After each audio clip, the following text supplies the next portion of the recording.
This is printed on the 32nd week of 1997, and it has the same week and year code as from my 1997 VHS of The Empire Strikes Back Special Edition. So I just want to give you proof.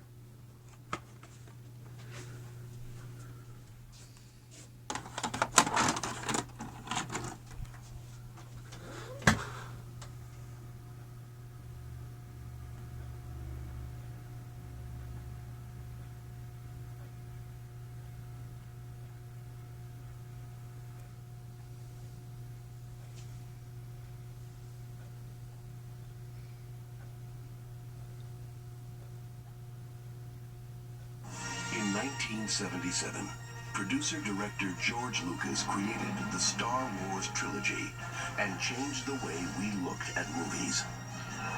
Now, 20 years later, using new digital technology, Lucas and his creative teams at Lucasfilm, THX, Skywalker Sound, and Industrial Light and Magic have completely restored, enhanced, and added to these classic movies to create the Star Wars Trilogy Special Edition. The original inspiration for bringing the film out again was the fact that it was the 20th anniversary of the original release of the film. I want to learn the ways of the Force and become a Jedi like my father. I had an ulterior motive that I'd been thinking about for a long time ever since the films were finished. There were various things, especially in the original film, that I wasn't satisfied with. Special effects shots that never really were finished, scenes that hadn't, that I wanted to include that couldn't have been included for some reason, mostly money and time. And I really wanted to fix the film and have it be completed. The most obvious thing that's happened is we've gone back to the original negative, cleaned it up considerably, redone a lot of the optical effects, the wipes, the dissolves, and improved the quality of the film, because it was deteriorating. And I think this one had deteriorated a lot more than anybody expected in 20 years. So you're getting to see a brand new print that's very clean and is actually better than the original release. The actual original negative was so far gone that unless we actually did this at this time, we were never going to have the film to be able to release ever again. I got him! Great kid! Don't get cocky! I definitely did the movie on the seat of my pants. I didn't really know what I was doing. I mean, I had some experience in animation. I knew how to make movies, and I knew that I was going to attempt to do something that had never been done before. To try and do a multi-generational modern-day myth had not been done as far as I knew. I brought you here, now what?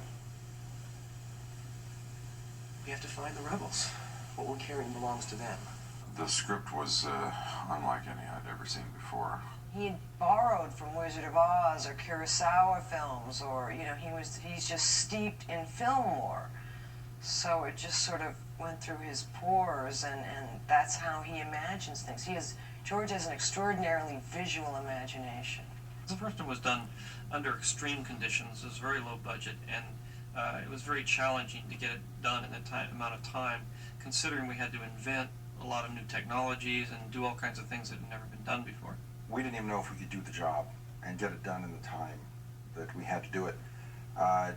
We didn't know if we could make it look real or not, if it was going to look like most of the other science fiction films that have been done that look pretty fake.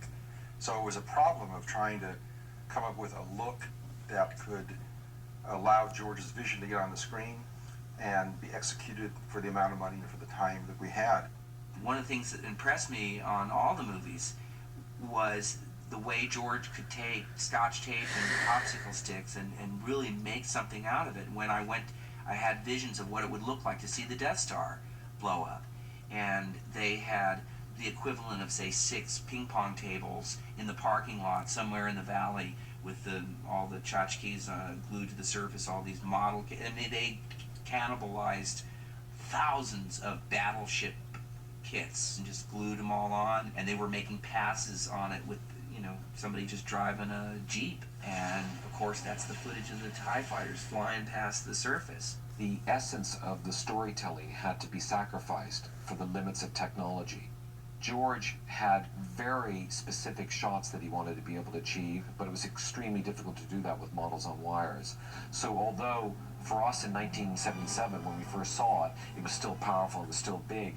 He never got visually the dynamic shots that he actually wanted to get. So we've redone those. I've taken a lot of the special effects shots that weren't really as good as I'd hoped they would be because they were sort of prototype technology. And I've been able to improve them and just add that little difference. And I've done it with a lot of the end battle shots. You know, you can actually see them. They come straight over camera, they go underneath camera, we can pan with them, you can see the pilots inside of them, you can see their heads moving. That was a real challenge, but a really a great deal of fun to do. Great shot, kid. That was 1 in a million.